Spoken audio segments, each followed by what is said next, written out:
Welcome to Sports Talk with Steve Jones, the daily talk show with the voice of Penn State football and men's basketball. You never know what special guest may stop on by any given day. Now here's the man of the hour, Mr. Steve Jones. All right, we'll start with basketball. We'll get to the NBA stuff in a moment. I'm going to talk about faux stars. Well, no, I have a very strong feeling about that. Well, before we get there. But I want to talk about Penn State basketball. Scott Pera has been announced officially as the GM of Penn State basketball. Okay, I've known about this for almost 8 weeks. It's been a minute. They finally officially announced it. No, but I mean, not just that they were going to do it, but who it was. Yeah. It's like, okay. For those wondering on his background, he recently served the last 7 years as the head coach of Rice. Yeah. So he has been there, the Owls men's basketball head coach. He also coached at Artesia High School, where he coached James Harden back in the day. Yeah. He graduated from Penn State Harrisburg in '89. He is from Hershey, so he's a Central PA native. And in 2014, he joined Mike Rhodes' staff at Rice. So ain't that interesting? Yeah, right, exactly. But, look, this is something I've told students all the time. I said, that's why you network in life.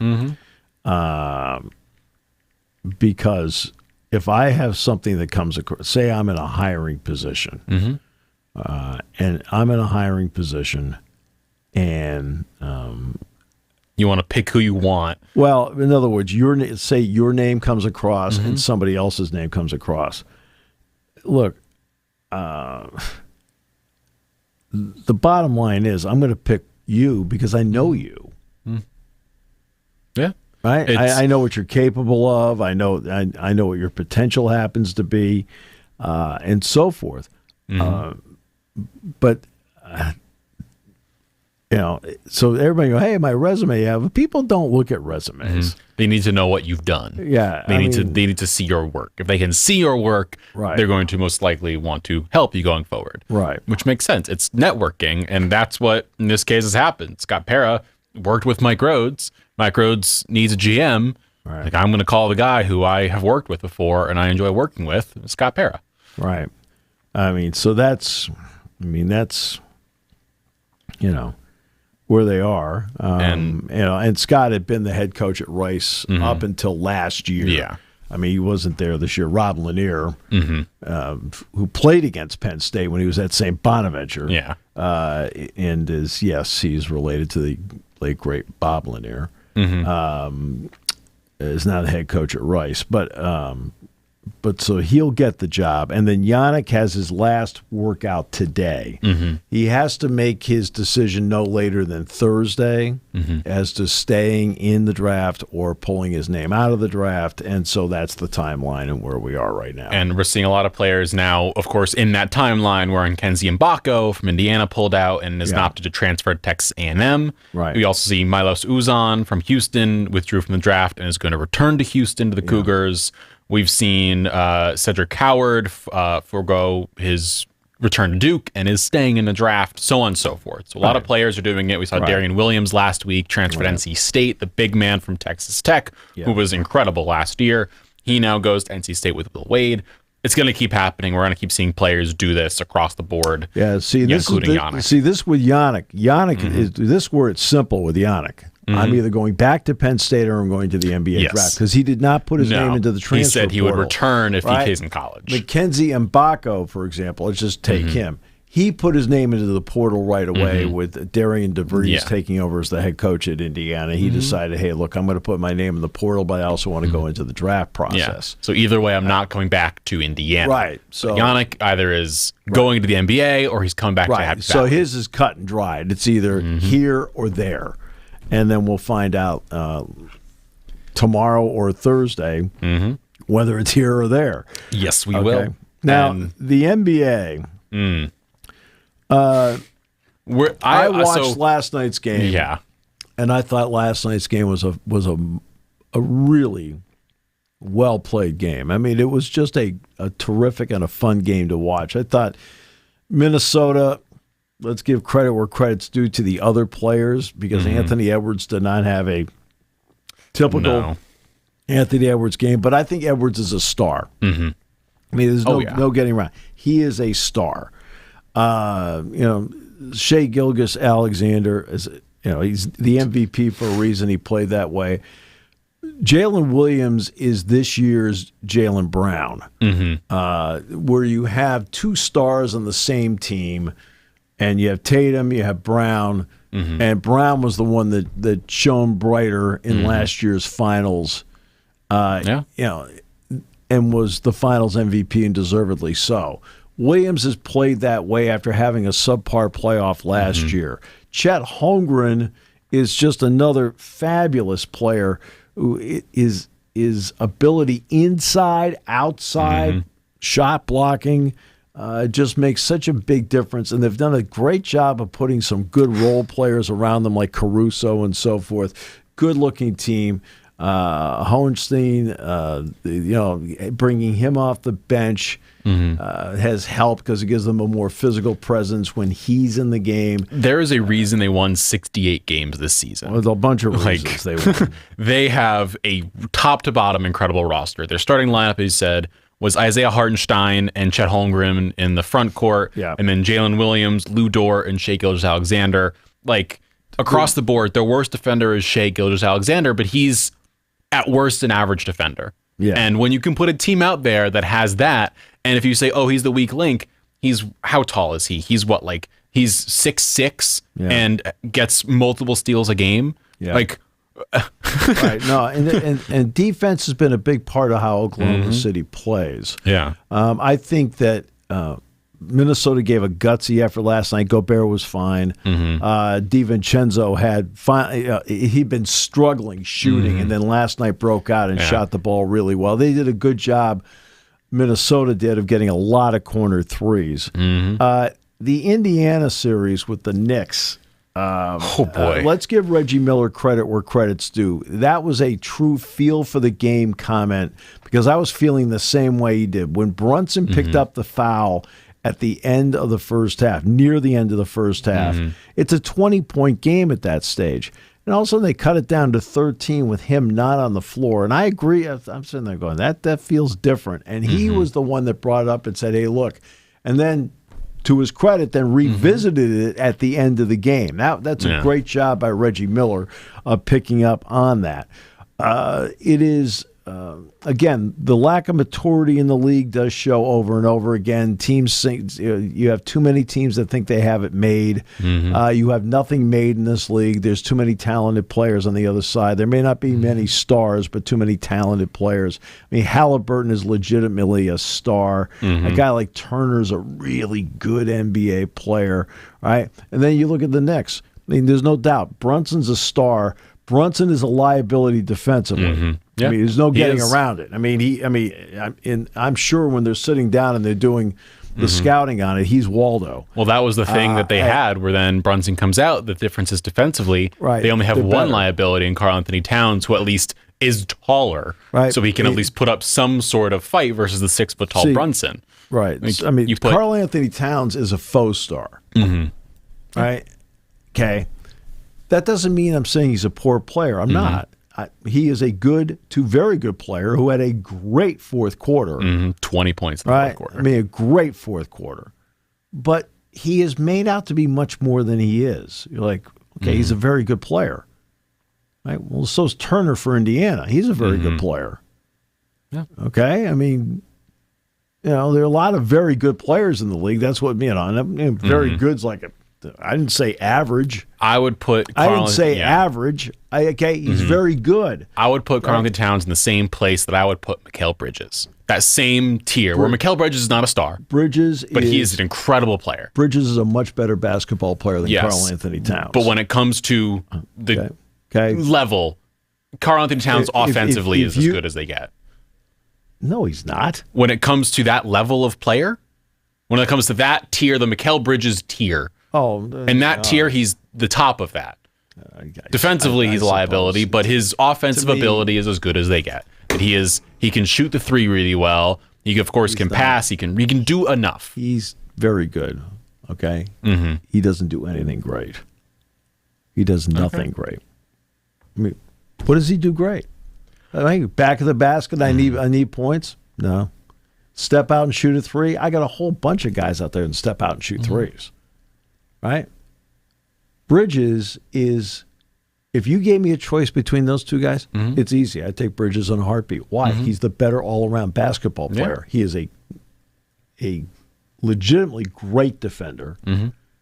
He's a very good offensive player. Right? It does a lot of little things that help you win. Karl Anthony Towns doesn't do any little things that help you win. Like what? What has he done in his career? What has he done? He can anchor your scoring. He can be the focal point of your offense. Since when?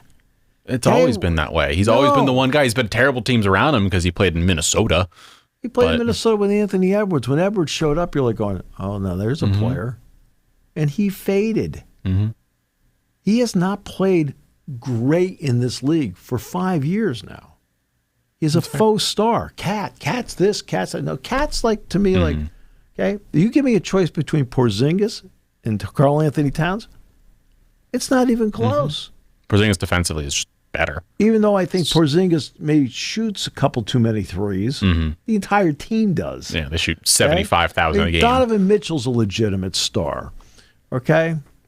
I mean, there's certainly some legitimate stars in the league, but there are just some people that ESPN makes a big stinking deal about that you sit there and go, I'm not seeing what you're seeing. Like, I don't get it. Like, do I think like Jimmy Butler's a star? Okay, he's made out to be a star. I think he's really, really good. Do I think he's a star based on like my lifetime of watching stars? I mean, when I'm talking about stars, I mean, Brunson can sit there and he can go against any guard group I've ever watched in my life. Anthony Edwards can go against any guard group I've seen in my life. Shea Gilgeous-Alexander can go against any guard group I've seen in my life. Okay, Karl Anthony Towns cannot compete with some of the centers I've seen in my life. That's fair. He can't. Okay, Bill Russell would be like, even Dave Cowens, for God's sakes. Cowens could go head-to-head with Kareem Abdul-Jabbar. He could go head-to-head with him, right? And there were days he lost to him, and there were days that his game was better. Karl Anthony Towns could never do that. Okay, I'm just telling you. I know. Okay, Willis Reed. May I bring something up? Okay, but I'm just saying, though. My comparisons are when I'm thinking about the level of player. Okay, Oscar Robertson. Could I see SGA playing against Oscar Robertson? Absolutely. That'd be a heck of a battle. Could I see Brunson do it? Absolutely. Halliburton? Absolutely. Donovan Mitchell? Absolutely. Right? Could I see Karl Anthony Towns go against Nate Thurmond? No. Too soft. Yeah. I mean, I'm talking about Will Chamberlain. Yeah. I mean, being soft, they brutalized this guy. I mean, come on. I mean, but it's Cat, and it's the ESPN era, and everybody in the ESPN era is great, awesome, incredible, best we've ever seen. Please stop it. I mean, I'm sick of seeing headlines, for example, Ohtani homers for a second straight game, right? To lead off the game. Then you look at the game, they lost. Like, okay, O'Neal Cruz, hardest hit ball in StatCast era. They Pirates lost. Okay? Like, everything's about like what some individual does. It's not, okay, when the season's over, they give a trophy out to a team. Yeah. Now, is O'Neal Cruz getting better? Yes. There's no great. Is Ohtani one of the greatest players we've ever seen in our lifetime? Yes. It has gone. Don't headline like second straight game leads off with a home run. Oh wow, great! Oh, they lost. Oh, the all of sports has gone from teams that have stars on them to stars that are on teams. That is where a switch has been flipped.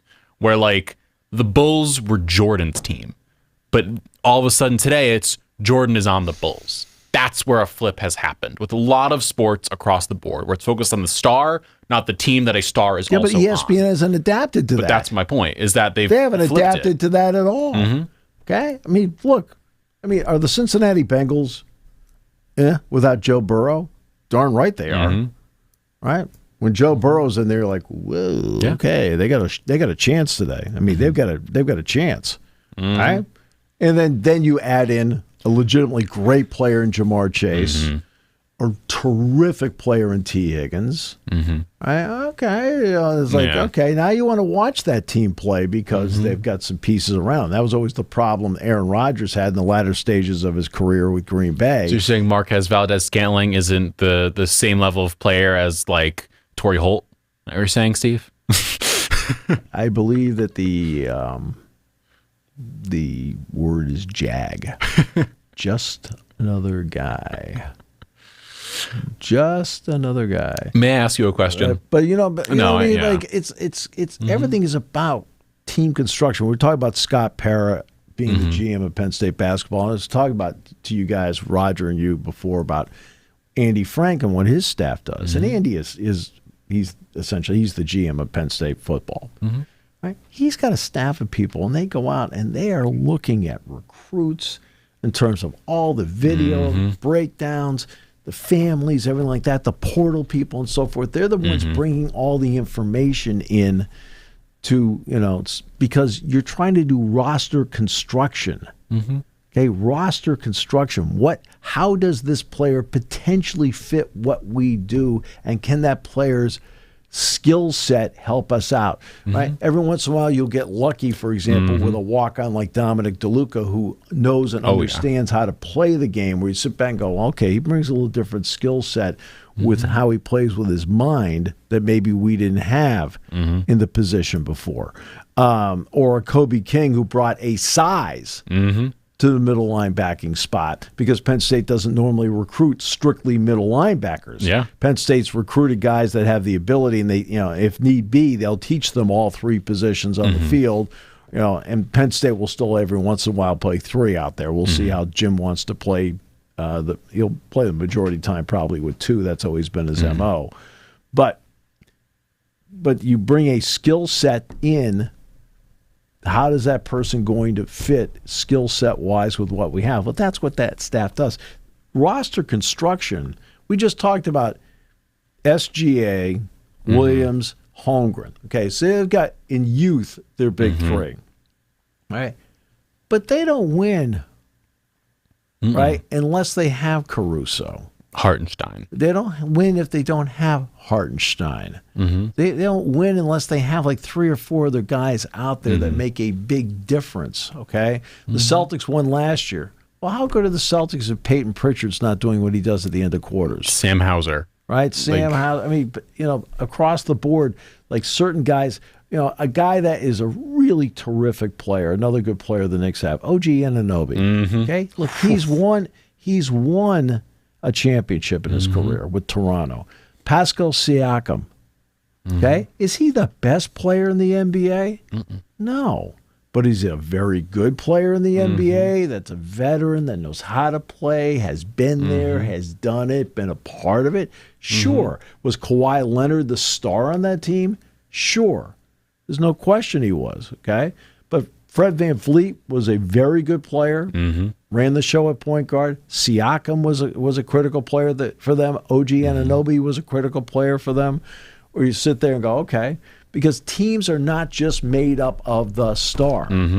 Okay? Now, it would have helped for Minnesota if their star had a better night, but he didn't. He only took 2 shots in the first half.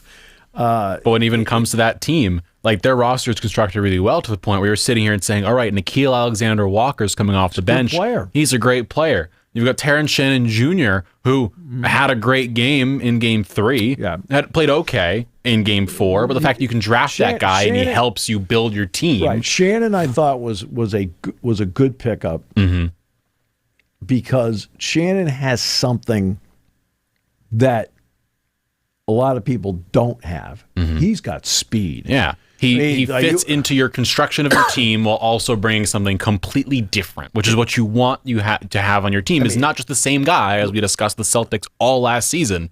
You need to have something different to bring off the bench to do something. Well, not only something, but in other words, but you don't win without these people, right? So last night, Oklahoma City scored, 129 points? 128.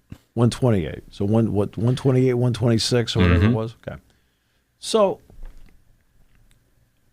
Gilgeous Alexander had 39, 40? Shea had 40 points in the game. 40 points, okay. Williams had a 30-point game. 34. And Holmgren had 21. I'm just doing this off the top of my head here. Okay. So that combines for what? 73, 94 points. Well, you had to win the game, you had to come up with, 32 more points. Because they didn't score all the points. They didn't grab all the rebounds. No. Okay? It's team sports for a reason. Now, is it to sell tickets? Do I put a name on the marquee, LeBron James and the Lakers? Of course I do. Although the Lakers are a brand, just say the Lakers are going to play. You're just going to, okay, I'm going to go see the Lakers. Okay? The Clippers need a The Thunder have Shea Alexander as their brand. right. The Timberwolves have Anthony Edwards. As part of the marquee. Right? Yeah. They aren't the brand. It's part of the marquee. Let's face it. I go back to the story about the 7-game road trip for Golden State where the father and son had bought tickets because they wanted to see Steph Curry play, and it was Steph, Clay, Draymond. But he wanted to see Steph Curry play. Okay, because that's like the player he always wanted to see. I mean, no offense, I've announced several Draymond Green games in my career. I'm good. Okay, including his last one, which Penn State went him out of the building in Indianapolis. But he wanted to see Steph Curry play, and of course it was part of the load management thing. He didn't play. Okay, you can't put a price on guys like that you want to go see. You wanted to go see Jordan. You wanted to go see Magic. You wanted to go see Bird. You wanted to go see Steph Curry. You wanted to see Kobe play. You wanted to see Shaq play.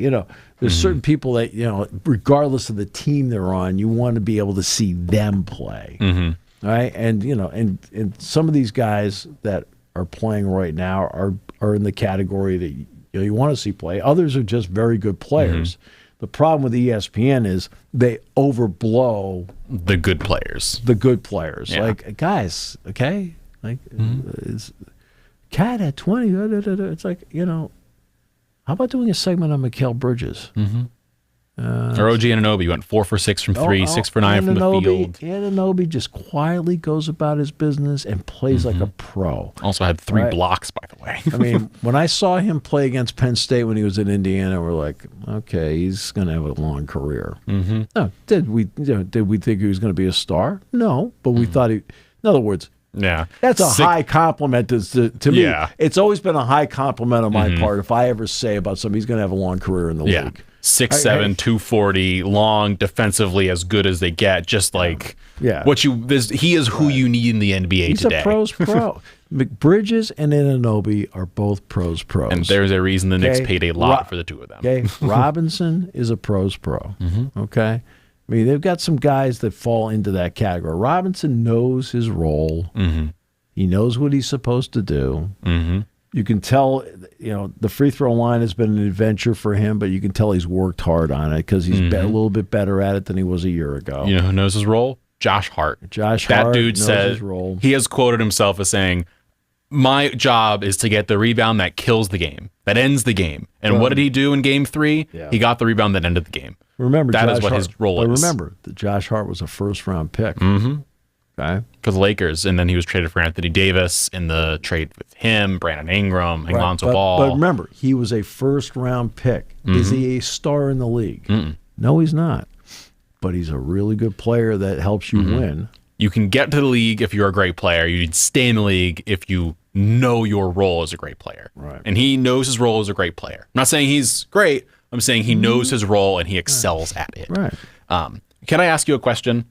So it seems, at least in this series, just purely alone, we've seen it where home court no longer has the same meaning it did 15 years ago, where you would go into a place, a hostile environment, and getting a win there was tough.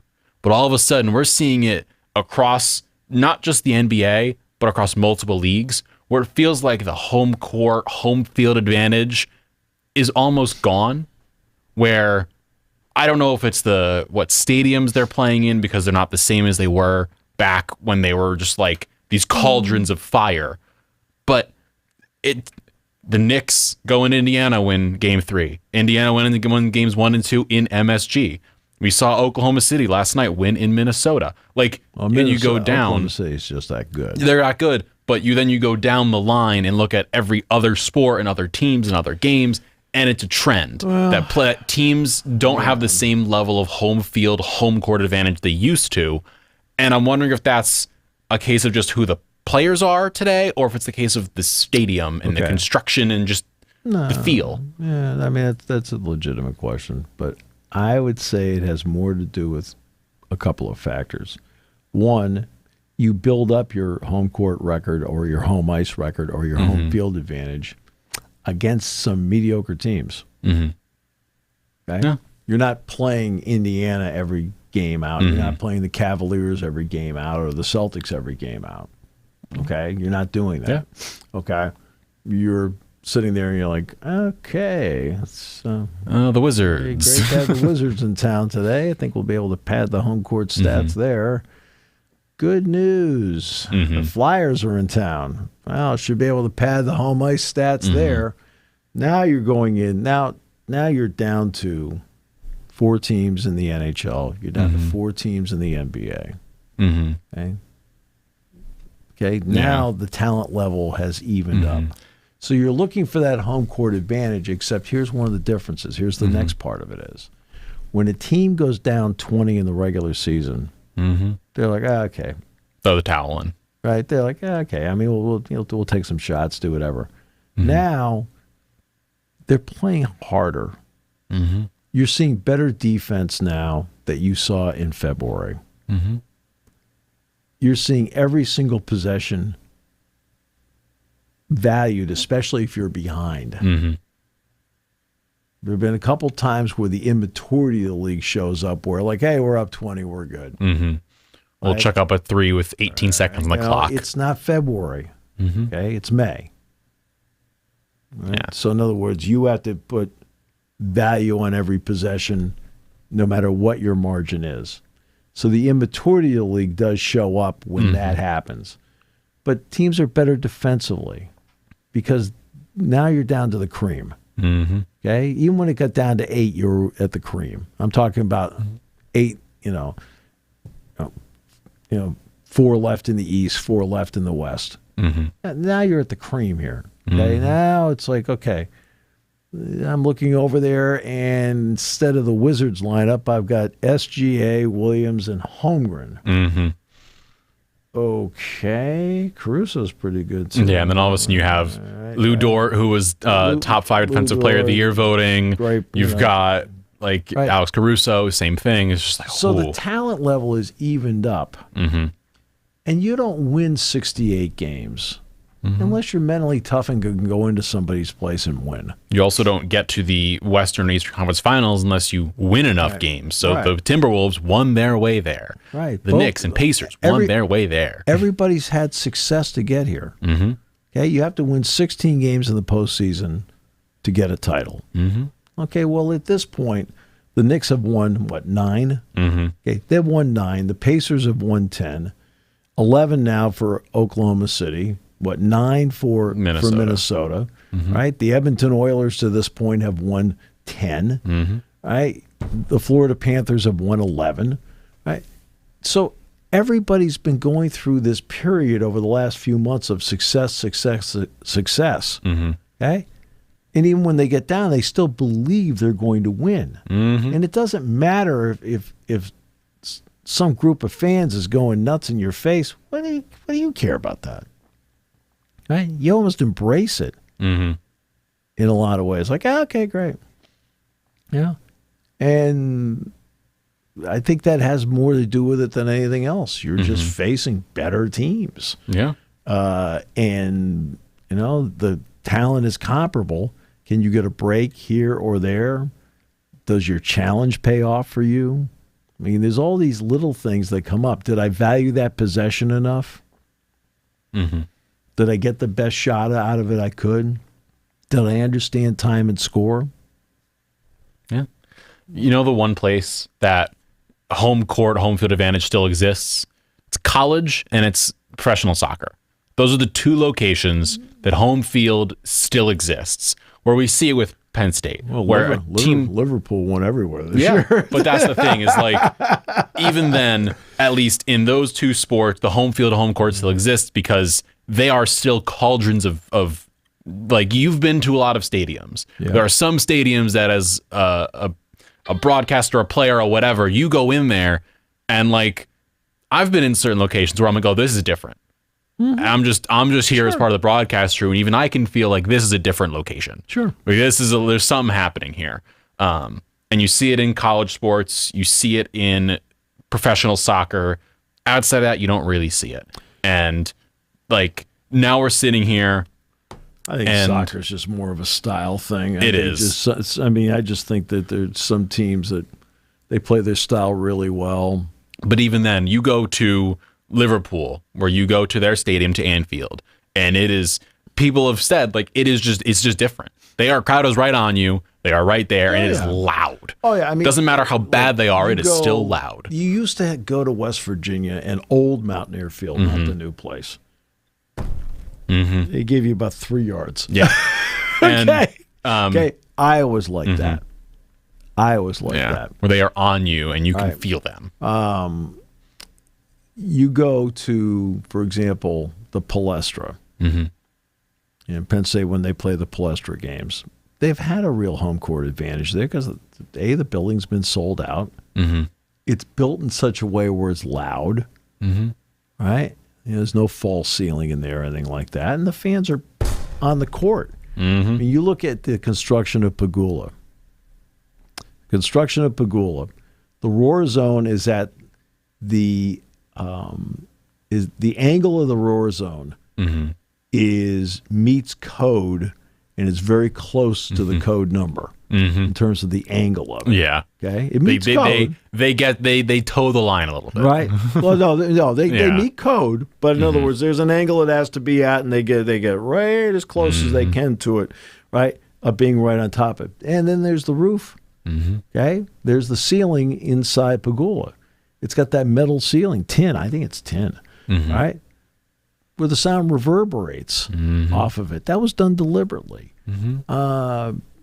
But as I always say about home field, home court, it's very simple. Okay? They can't run out and hit you. Okay? Like, that's why you have security people there. It's like, they can be loud, which changes, like football's football's the only one that really is affected because of the communication part of it. Because you've got, it's not like I'm running a play in the NBA playoffs and we're in a confined, now we're in a confined 47 by 50 zone, which is half court. Okay, like that. I've got a receiver that's how many yards out over here that's got to like hear me, or I have to signal to him. Okay, right? Or we have to go with a silent count. Yeah. Okay, that's a little bit different. But home field, home court, I just think it's when you get to the point where the best are playing the best, I just think it's the best playing the best at this point. And the reason, in other words, Kansas City played Detroit on the opening of Monday Night Football, it was the opening game of the season. It was Thursday night, and Detroit went in there and won. Well, that was the signal. Detroit's really good. If the game had been at Ford Field, okay, I mean, you'd assume that Detroit's going to win. Well, no, not necessarily, because it's good on good.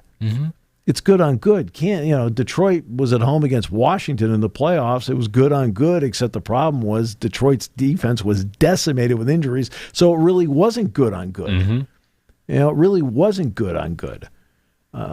So I think it just has to do with good on good, and a lot of home field, home court, home ices are built up. The records are built up based on, I think we have more talent, like way more talent. I mean, look at Ohio State won the national championship last year, right? Yet here they are in the game that they threw everything into, and it was at home. And they lost to Michigan. Yeah. You know, and that was an example of, to me, Michigan's defense played a great game, so that part was not surprising. They had matchups that worked to their part. Matchups don't change, despite the crowd. The matchups don't change. We don't talk enough about matchups. We try to talk a lot about matchups, but in general, it's like it's SGA's team. Let's talk about the matchup for a moment. Okay, who's guarding him? Like, and that's the thing is the Timberwolves all of a sudden Ants getting guarded by 4 players who are all top defensive players in the league. That are long, bigger. but they're long and quick. It's also the speed thing. You can be long and not quick. Oklahoma City is long and quick, and so he's been more deferential because he has set up other people. They're like, oh, well, he only took 2 shots. Well, he only had 2 good looks. Yeah. Do you want him to chuck up shots with defenders in his face? I mean, in some ways, I thought he was. The first half, I was like, okay, yeah, I know he's got to shoot the ball more, but I thought he played smart. Yeah.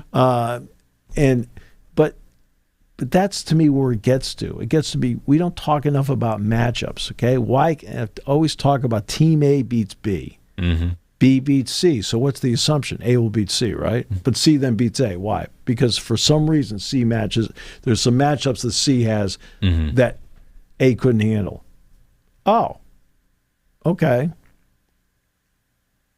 Yeah, and then there's the other part too. Like there are some days you're off your game. Right? You can't. It's as much as any coach wants to drive into their players about today's the day, today's the day, today's the day. Okay, I mean, you may have like if you got 75% of them that are bought in on it on that given day. And 25% are either not feeling well or like didn't have a great practice week or who knows what's going on off the field. And it turns out they end up in a bad matchup. That's why I've always laughed at, quietly, the people that criticize the 1-0 here. Okay. Over here in the back, if you lose to Bowling Green, you're not in the playoff. You know that, right? Oh, yeah. Well, fourth quarter, who's winning the game? Bowling Green. Turns out, hey, the next week they went to Texas A&M. Same kind of game. Like, okay. But the fans don't have to buy into the 1-0. Not in the least. No. If they want to sit there and say, well, I can't wait for Oregon and Ohio State. That's your prerogative as a fan. Okay? Absolutely. You're a fan. You buy the tickets, you do all these things, but you can pick and choose whatever your interest happens to be. You don't have to be interested in the Villanova game. But James Franklin and his players, James Franklin and his coaches, James Franklin and his locker room, they have to buy into the 1-0 because guess what? Okay, they're the ones that have to believe it. They are.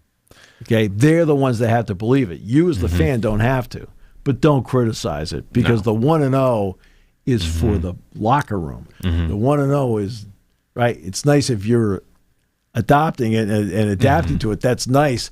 But the locker room better.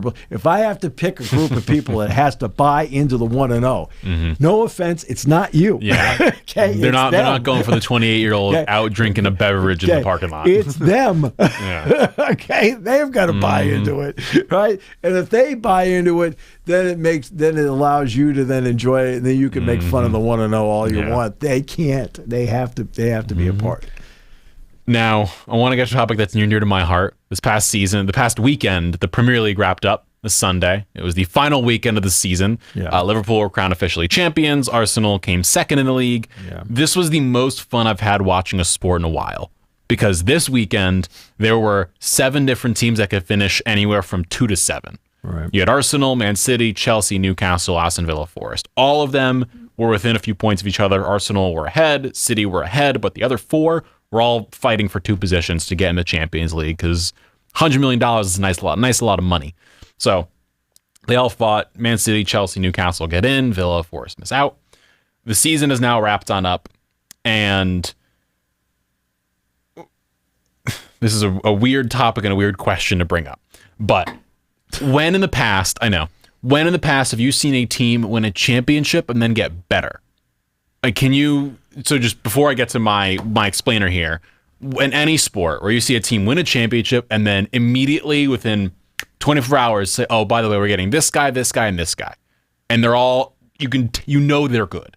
And you're like, how is the best team in the league getting better? Well, Golden State did that with Kevin Durant. That's the one time I can remember. And they lost that year. They were the best team in the league ever in terms of winning number of games, 73-9, and they got better. I mean, like, I saw during the Jordan era where they added Tony Kukoc. I mean, not a superstar, but a good player.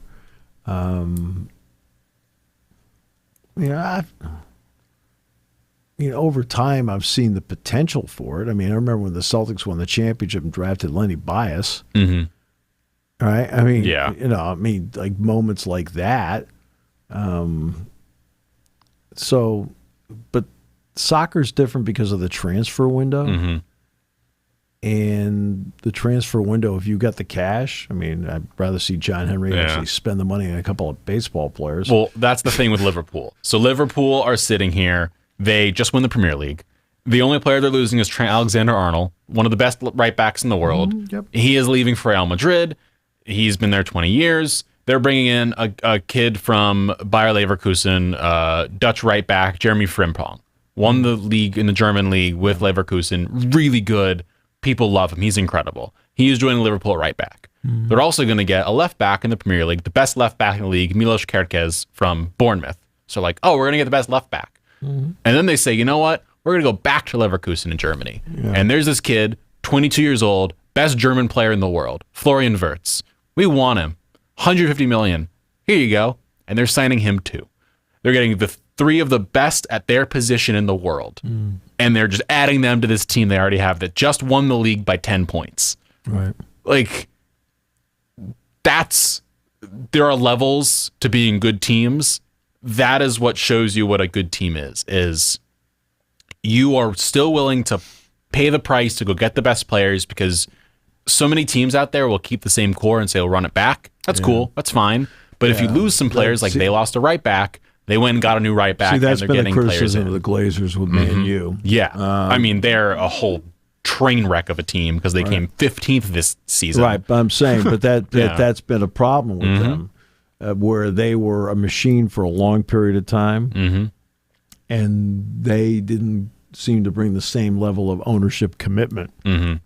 Oh, who got relegated? The relegation was the 3 teams that came up, went right back down. Leicester City, Ipswich Town, and Southampton. It is now continuing a trend of teams coming up in the championship, going right back down. We will see what happens next season as Leeds United, Burnley, and then Sunderland were the 3 teams to come on up. Sunderland, by the way, have one of the biggest stadiums in the league with the Stadium of Light. So those 3 teams come up, and we'll see how they do. The problem is the divide in the leagues is just immense at this point. Well, look, the finances of being in it. And that's the thing. Is just you have to somehow get yourself there because the money is unbelievable. The aim is to finish 17th. And finish 17th this season? Tottenham Hotspur. That is the divide. Yeah. Is even Tottenham and United and Wolves finish 15, 16, 17, and they're incredible. But comparatively. Some people have said that in this country, in college sports, we should be adopting that. And I'm like, no. I mean, that's not how it works in this country. The reason it works there is that you have the levels. What are there, 4 levels? There are 4 professional levels. You have the non-professional from 5 down. Right, but 4 professional levels. So you can do this because of the 4 professional levels. You don't have that in this country, and you don't have that in college. In other words, you're not going to sit there and say, "Oh, I'll tell you right now, Northern Illinois had a hell of a year. Let's bring them up to the Big Ten." No, and let's relegate. Pick whom I can't remember. Rutgers down, right? That's not how it works. And it's also when a TV contract is put together, it's for the 18 schools in the Big Ten as a group. It doesn't include somebody being relegated. Okay, in the SEC, it's a contract with 16 schools together, right? You're not saying like, "Oh, I guess we're going to give Vanderbilt share of Middle Tennessee State now." No. Right? Well, I mean, I hear this stuff where it's just talk show fodder and it's ridiculous because you have to understand the systems involved. Yeah. Okay, this system has been in place for a long time because there are 4 professional leagues, which are 4 professional levels. And they are all part of one system. If they wanted to do it here, they'd have to divide the country up basically into sections. You can't do it as a system. No. Now, the other part, too, that's also different is there's no playoff. Nope. They play 38. They're done. You have the most points. You win. Yeah. Okay, that's it. And if that were the case in the NHL, the last President's Cup winner to win the Stanley Cup are the Chicago Blackhawks. Been a minute. Right? They're the last President's Cup champion to win the Stanley Cup. Okay? Winnipeg was this year. Okay, they didn't make it. Okay, they didn't make it to the Final Four, and so, but the Premier League, you got 38 of them. But you're not going to be perfect. If Liverpool were perfect, they would have won UEFA, which they didn't. Yeah, and I remember they lost. I think they lost 1-0 in the opener. And then there was like, "Oh, they'll bounce back," and they didn't bounce back, which was interesting. So again, that's good on good. That's good on good, and that happens. But Liverpool's been the best in that league for the last 2 years. It sounds like they've got the talent to get better. Yeah, and they're getting better. They're improving, and at the same time, we're seeing teams that, as you mentioned earlier, with the Glazers and Man United and Tottenham Hotspur, the teams that spend the most don't always perform the best. You have to, you have to put together a team. Okay? So let's go all the way back to 1992. 1992, the Dream Team is put together and so forth. But you know what was great about that Dream Team? Is they put together a team. Yes, was it Bird, Magic, and of course Michael Jordan? Yeah. But then you had a power forward in Charles Barkley. You had centers in David Robinson and Patrick Ewing. You know, your backup point guard was John Stockton. Okay, Karl Malone's on that team. They didn't just put together all-stars. They put together a team. Okay, not all the same kind of player. And that's where I think people don't quite get the team concept of team building when you're putting together. Now, do you have to get fortunate with it? Sure. I mean, I know it's like the perfect example to me is baseball. Okay? And it's bullpens. How many times you see teams win the World Series and guys that were pitching in the 6th, 7th, and 8th innings either had the second best year of their career or had their career year. And then the next year, no, because it fell into. You got to get fortunate with the people. It got to work. I remember there was the Royals who had like Wade Miley in the bullpen, and that team was just that bullpen dominated. It didn't matter who you were. That bullpen Herrera was pitching the 6th inning. Yeah, they had like 6, 7, 8, and 9. I think you're thinking about Wade Davis. Wade Davis pitched the 8th inning, and then I can't remember the guy. Joaquim Soria, maybe. No, the 9th inning was a guy I remember thinking. I kept thinking Davis was the better of the two guys. I'd have closed with him. Let's see here. Let's see if I can find this. But like Herrera was like the 6th inning. Or like it was the 7th inning. He was the 7th inning. Wade Davis was the 8th, and he ended up signing with the Cubs, I think, after that. And then the 9th inning guy, it was the closer. Here we go. We've got Joe Blanton was on that team. Yeah. Wade Davis, Danny Duffy was in that bullpen somewhere. No. Greg Holland. Was he the closer?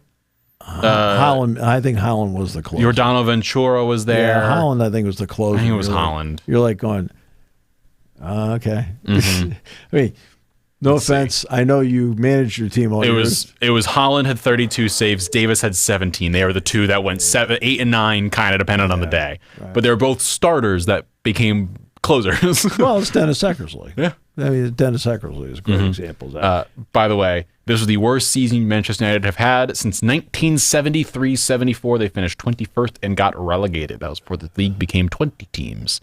So they finished 15th spot in the league after spending like $200 bajillion on contracts. And it's funny sometimes. The world is funny. All right, college football playoff. I want to close with this. Yes. People are wondering about this move to 16 teams, which I think most everybody expects it to be eventually 16. No, it's not going to be this year. Yeah. Right? But it's not quite what people think it is. So what is it, Steve? They want to do this where it's not one playing 16 and two playing 15. This is Tony Petitti's idea, where the opening weekend, 13 plays 16, 14 plays 15. The winners then go on into a 6-game weekend, probably 3 on Friday, 3 on Saturday, with the top 2 schools getting buys into the quarterfinals. Everyone's talked about the automatic qualifiers, okay, which has been pushed hard by Tony Petitti and somewhat by Greg Sankey. Sankey's done a lot more listening than people realize in this.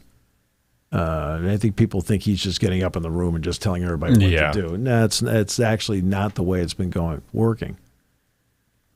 Petitti wants to take Big Ten championship weekend, with the Big Ten having 4 automatic qualifiers and having teams play it off to be teams 3 and 4. I'm like, okay. That would mean that, for example, last year, 8 and 4 Iowa would have been one of those teams because they're the 6th seed. What are we doing here? May I make a suggestion? Well, see, that's no.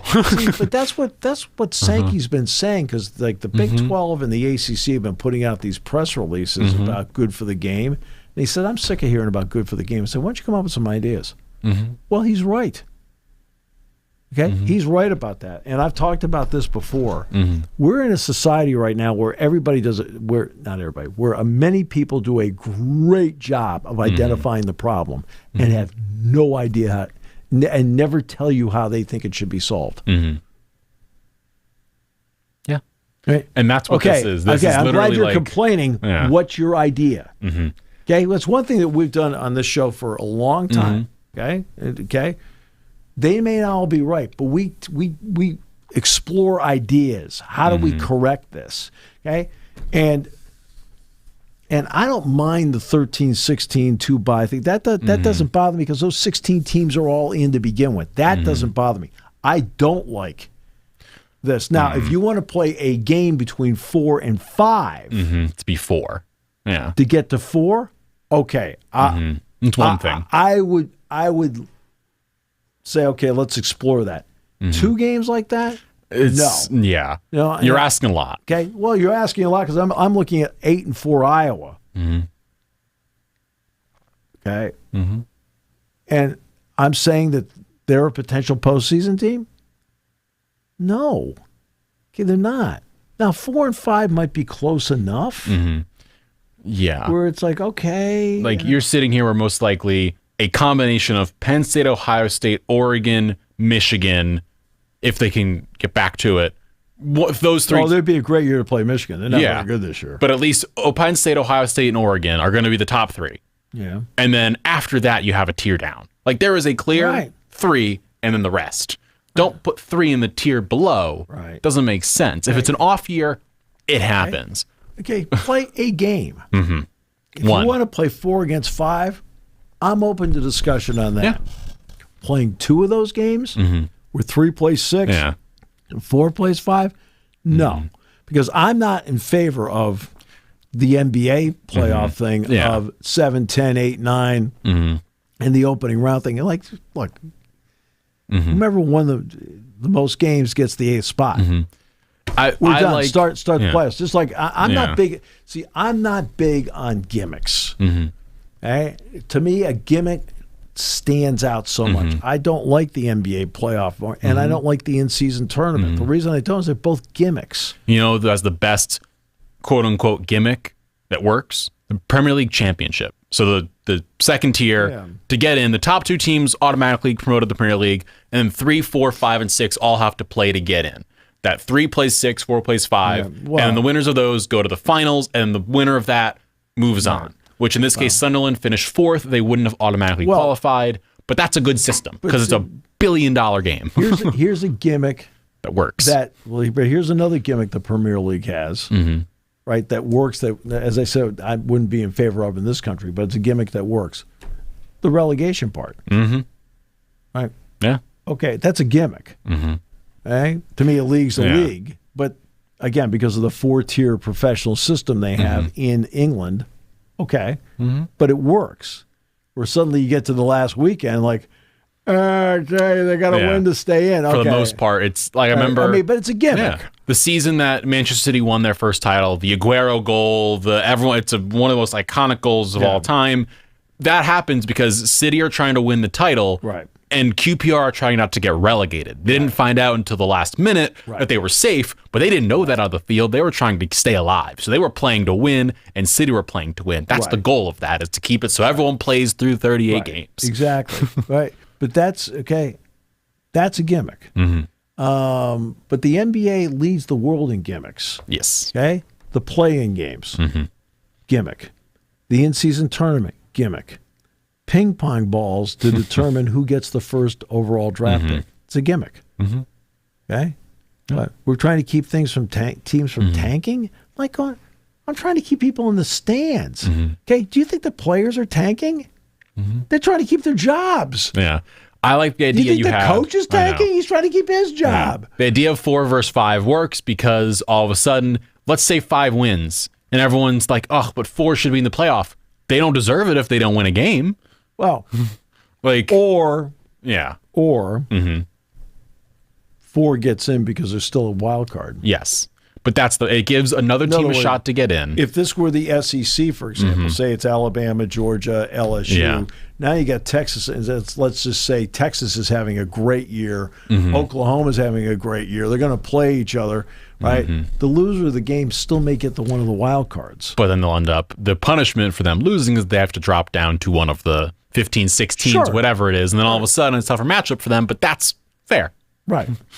You're still one of the 16 that made it, which still means you have a shot. It should be like what this year was with SMU, where it's not a negative, you lose that game in terms of placement, I guess. Something that they also should be talking about, which I doubt they are, is what do you put together a championship financial pool to split with the players? It's a good question. It's straightforward. It should. The question I'm is, just saying it's something that they will have to do. That a forward-thinking group would have to say, look, we got to figure out like there should be a pool for money going to players for each round they win. It should be like the pots are. What is that they get with college basketball? The NCAA tournament where they get like a chunk. Well, the players don't get anything. But the teams get the chunk. Right. The same thing should be for players in this case, where it's like a certain amount, and then they get a chunk for a win. All of a sudden, the players get that. Right.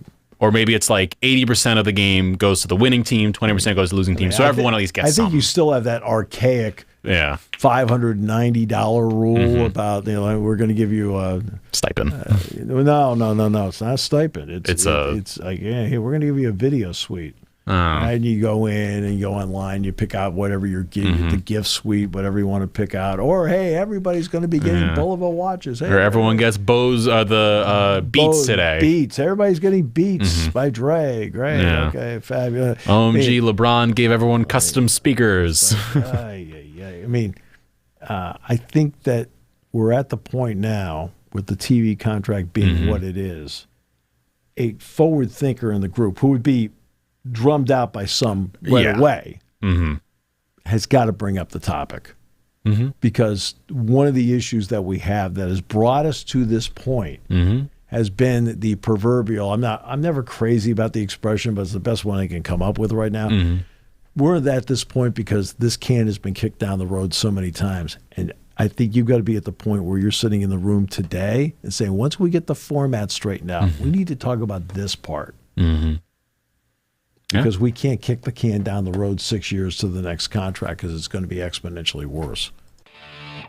Thank you for listening to Sports Talk with Steve Jones, a 7 Mountain Media production.